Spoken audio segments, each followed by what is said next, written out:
नमस्कार, आप देख रहे हैं लाइव हरियाणा हलचल। लाइव हरियाणा हलचल पर आपका स्वागत है। ये लाइव तस्वीरें आप देख रहे हैं highway number 52 toll plaza Chaudhariwas की। जैसे कि आप लाइव तस्वीरों में देख रहे हैं कि यहाँ पर काफ़ी संख्या में किसान बैठे हुए हैं और टोल प्लाजा चौधरीवास को पूरी तरह से ब्लॉक किया हुआ है। दोनों तरफ जो रोड के टोल प्लाजा के दोनों तरफ के रोड है वो पूरी तरह से व्हीकलों से और ट्रकों से खचाखच भरे हुए हैं, जैसे आप तस्वीरें में देख रहे हैं। और जैसे कि टोल प्लाजा चौधरीवास पर संयुक्त मोर्चा किसान आह्वान किया था कि कल से मतलब टोल प्लाजा पर बैठकर किसान रोड जाम करेंगे।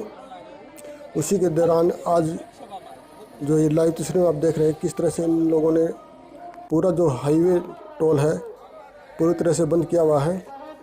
और आज इन किसानों ने लगभग चौधरीवास से 5 किलोमीटर इस साइड और चौधरीवास से दूसरी साइड बड़वा और शिवानी की तरफ भी 5 से 7 किलोमीटर तक की लाइन सुबह 9 बजे से तक ट्रकों के लग गई थी।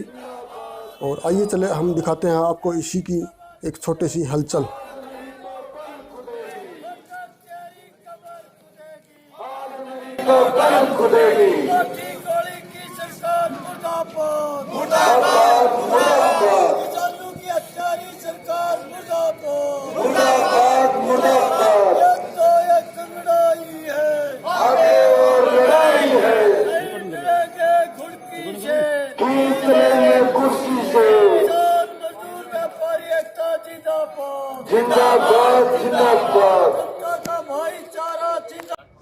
देखिए, कल रोहतक के अंदर जो किसानों के ऊपर भयंकर लाठीचार्ज हुआ जिसमें कई बुजुर्ग किसानों के सिर और टांगे टूटी, मतलब निहत्थे किसानों के ऊपर शांतिपूर्ण किसानों बैठे ऊपर जो लाठीचार्ज किया उसके विरोध में ये जो हम तो सुबह ही आए पर चौधरीवास टोल के कमेटी के साथ काबिल तारीफ हैं।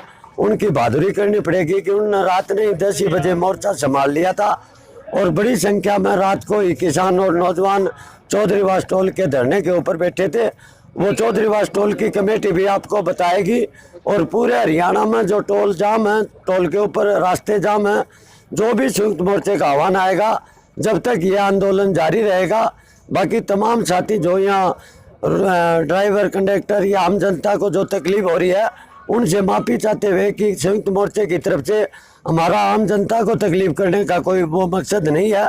चाय पानी की व्यवस्था भी ये साथी यहाँ कर रहे हैं, उसके बावजूद भी हम खट्टर सरकार को ये बताना चाहते हैं कि एक ट्रेलर है, अगर आगे भी ना मानी तो इससे बड़ी कार्रवाई भी हो सकती है। बाकी चौधरीवास टोल की कमेटी के साथी आपको बताएंगे।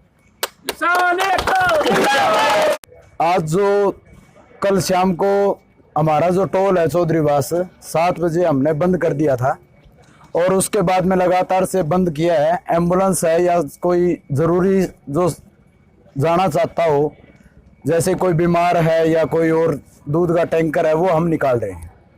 और लगातार हमारे जो किसान मजदूर ड्राइवर भाई है यहाँ उपस्थित है और खाने पीने की कोई दिक्कत नहीं है साथियों को। और हमारे जब तक ऊपर से कॉल नहीं आती तब तक हमारा ये चलता रहेगा। मनीषा गौर कर लो भाई। खुद ही बोलना है क्या? हाँ, आपने खुद नहीं बोलना।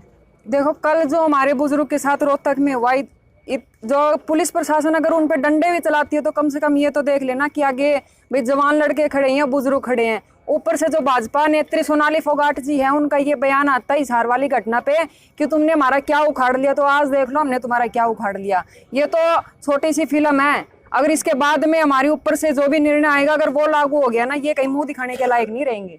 क्या आपको लगता है इस तरह के जाम से सरकार आपकी बातें सुनेगी? सरकार तो सुनेगी। ये तो भी थोड़ा ही जाम किया है ना, जब ऊपर से हमारा निर्णय आएगा उसके बाद में पता चलेगा इनको। ये लगातार बयानबाजी कर रहे हैं कि हमारा क्या उखाड़ लिया, तुम आके दिखा दो तो अब बता दो। उनमें है क्या इतनी हिम्मत की रातों रात सड़क जाम कर दे, रातों रात हरियाणा को जाम कर दे। ड्राइवर भाई हमारे यहाँ पे आए हुए हैं, जो जरूरी सुविधाएं हैं जैसे पेशेंट है,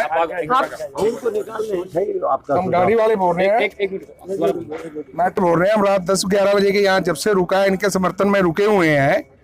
इनकी एक बात देखी है, किसी को कोई दिक्कत नहीं है। जो पेशेंट है, एम्बुलेंस है या कोई भी जरूरी सेवा है उसको छोड़ा जा रहा है।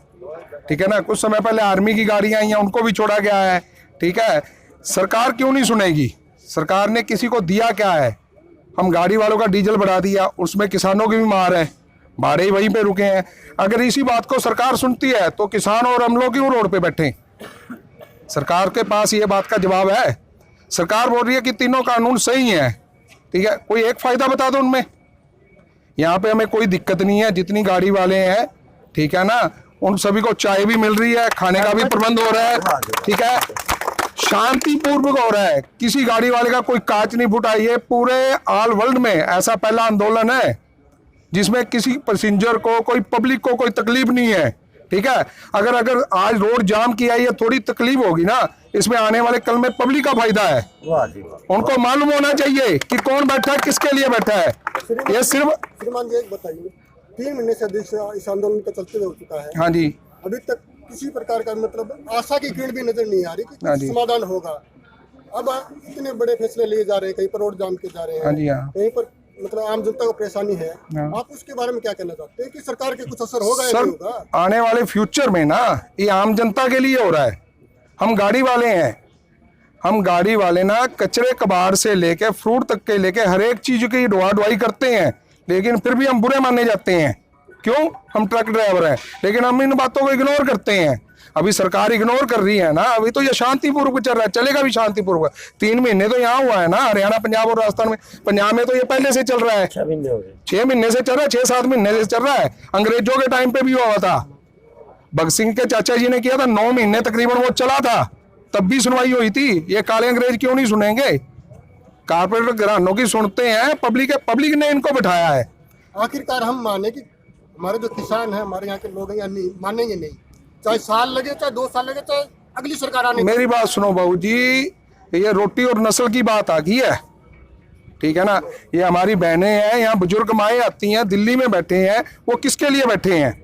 कपड़ा पहनते हैं, ये कहाँ से आता है? किसान के खेत से आती है कपास, धागा तैयार होता है, अपनी थाली में रोटी है। सब बात मान ली आपकी जायज है, लेकिन सरकार इतना विरोध क्यों कर रही है? इतनी क्यों अड़ियल बनी हुई है? इनको क्या मतलब दिक्कत है? आप अभी सरकार को पता, हमारे को तो दिक्कत है। हम जाते हैं रिलायंस कंपनियों में, जाते हैं कॉर्पोरेट घराने, उन्होंने पैसा देके इनको, सरकार को बनाया, लेकिन वो ये नहीं सोचती कि पब्लिक ने बनाया इनको। अगर पब्लिक इनको कुर्सी पे दे सकती है, आज नहीं मानेगी, कल नहीं मानेगी, साल को नहीं मानेगी, बैठे हैं, कोई दिक्कत नहीं है। हम भी रात 10 बजे के खड़े हैं, हम तो एक रात से खड़े हैं ना। ये तो 3 महीने से टोल टैक्स पे बैठे हैं, हम तकरीबन 1 महीने में 6 बार इधर से गुजरते हैं। लेकिन प्रशासन ने, कल आपने देखा था कि रुपये कैसे रहा कि पुलिस प्रशासन ने भी वहाँ पर लाठियां बरसाई थी। वो उनकी गलती है बाबू जी। पता क्या, ये सिस्टर की बात बिल्कुल सही है। कोई जवान होता है, उन्होंने तो बुजुर्ग माई बाप किसी को तो नहीं देखा, उसका विरोध है, ठीक है, उसका विरोध है, कुछ ना कुछ हल निकलेगा। बैठे हैं, शांतिपूर्वक बैठे हैं। वाली घटना को आप सरकार की अच्छी मान लो या उसको कौन अच्छी बोल देगा? मेरे को पूछ रहे हैं, आपका सवाल ही गलत है, ठीक है। इफ यू डोंट माइंड, उसको बुरा मानेंगे। हम वो लोग हैं जो सच को सच और गलत को गलत साबित करेंगे। खच्चर सरकार तो, खट्टर को छोड़ो, खच्चर बोलते हैं। किसानों को छोड़ो, गाड़ी वालों पे, 1 मिनट, गाड़ी वालों पे अभी इतना न्याय हो रहा है। सत्य श्री अकाल, गाड़ी वालों पे इतना न्याय हो रहा है। यहाँ इसी टोल पे आरटीओ करते हैं। आज से 6 महीने पहले कहाँ थे? जब से किसान आंदोलन चला है, सभी को परेशान कर लो, परेशान कितना करोगे? लेकिन हमारे यहाँ के कृषि मंत्री है, ये भी कह रहे हैं कि किसी प्रकार की कोई आपत्ति नहीं है, नहीं यहाँ पर मंडी हटेगी। लेकिन आप एक मिनट, मंडी नहीं हटेगी। जब सरकारी मंडी के साथ प्राइवेट मंडी खड़ी हो जाएगी, एमपी में हुआ है।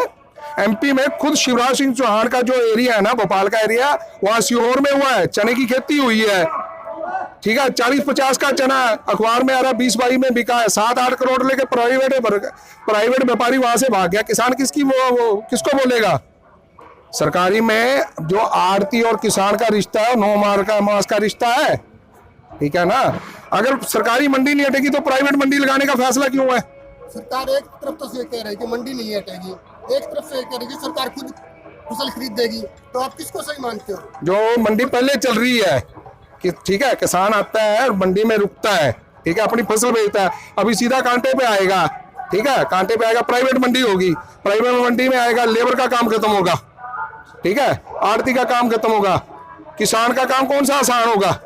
मेरे को एक बता दो, आपने तीनों कृषि कानून पढ़े हैं? मैंने पढ़े हैं, मेरे पास खुद जमीन नहीं है, मैं गाड़ी में ट्रक ड्राइवर हूँ, मैंने पढ़े हैं, कौन से आपत्ति क्या है आप ये बता दीजिए। आपत्ति इसमें फैसला भी कौन सा सही है? आपत्ति तो बार बार बोले 3 महीने से बोला, एक भी कोई गलत है तो बताइए। बता तो दिए उनको, बता, एक मिनट बार बार बता दिए उनको, ठीक है, बार बार बता दिए उनको। अब मेरे को एक बार बताओ, ये एग्रीमेंट कैप्चर का बोल रहे हैं, कपूरथला में हुआ था, आलू की खेती होती है, पेप्सिको है ना, तो उन्होंने किया कि उन्होंने एग्रीमेंट कर लिया कि आप आलू की फसल उठाओ, हम उठाएंगे, उगाओ। एक साल उठा ली, दूसरे साल कड़ा लेके पहुंच गए, बोले इसमें से जो आलू निकलेगा हम तो वो उठाएंगे, और दूसरा आलू आप बेच नहीं सकते, तो वहां पे किसान क्या करेगा? तो आपकी सीधी बात है कि मोदी जब से बोल रहा है सारी झूठ बोल रहा है, किसान लोग कोई विश्वास नहीं करेंगे इस सरकार पे। कुछ नहीं विश्वास करेंगे। अगर ये पागल तो नहीं है, हमारे बाप की उम्र के बैठे, हमारे दादा की उम्र पे, इनको 70 साल में कभी रोड पे नहीं आया था, इनको रोड पे बैठा के खड़ा कर दिया। 350वीं मौत रात हो चुकी है दिल्ली बॉर्डर पे। मोदी को राज्यसभा में पंजाब में जो रिलायंस के 100 टावर टूटे हैं उनका नुकसान का दुख हो गया, जो 350 किसान मरे हैं उनका दुख नहीं हुआ। फिर आप ऐसी सरकार से क्या उम्मीद लगा के रखोगे? आदमी मरता मरे, कंपनी के टावर टूट रहे हैं, उनकी तकलीफ हो रही है। इससे आगे मैं कुछ नहीं कहूंगा।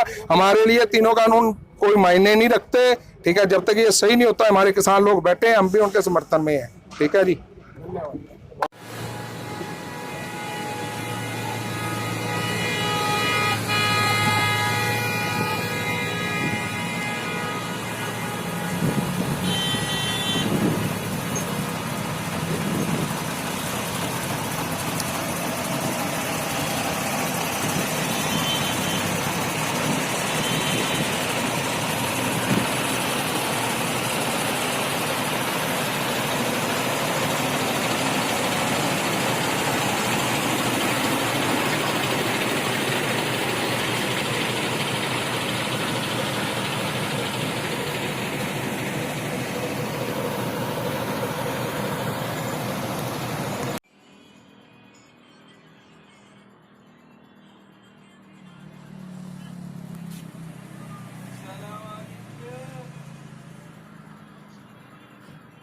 Kita ada banyak growing